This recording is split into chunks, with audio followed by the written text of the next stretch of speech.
প্রায় সময়ই এমন কিছু কাজ আছে যেটা নিজের অনিচ্ছা থাকা সত্ত্বেও শুধুমাত্র প্রিয়জনদের মুখে হাসি ফোটানোর জন্য করতে বাধ্য হতে হয়।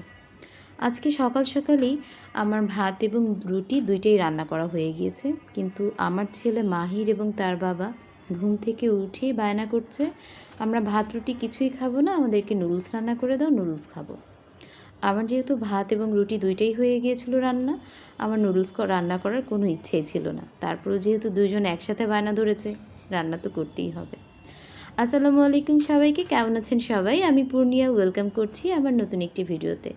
ম্যাগি নুডলস কম বেশি সবাই রান্না করতে পারেন, তারপরেও আমি যেভাবে রান্না করি সেটাই আপনাদের সাথে আজকে একটু শেয়ার করে নিচ্ছি। নুডলস রান্না করার জন্য প্রথমে চুলায় পানি গরম করার জন্য বসিয়ে দিয়েছি সামান্য লবণ এবং 2-1 ফোঁটা তেল দিয়ে। পানিটা যখন গরম হয়ে আসবে আমি নুডলসগুলি সিদ্ধ হওয়ার জন্য দিয়ে দেবো। নুডলসটা সিদ্ধ হয়ে গেলে ঠান্ডা পানি দিয়ে ধুয়ে একপাশে রেখে দেবো। এরপরে আমি পেঁয়াজ রসুন কেটে গরম তেলের মধ্যে দিয়ে দিচ্ছি, সাথে 2টা ডিম এবং সামান্য পরিমাণ লবণ, ম্যাগি নুডলসের মশলা দিয়ে পুরোটা মিক্সড করে কিছুক্ষণ রান্না করব। সিদ্ধ করা নুডলসটা দিয়ে আরও কিছুক্ষণ রান্না করে আমি নুডলসটা নামিয়ে ফেলবো। এটাই ছিল আমার আজকের ভিডিওটি ভালো লাগলে অবশ্যই লাইক করবেন, ফলো দিবেন, পাশে থাকবেন। আসসালামু আলাইকুম।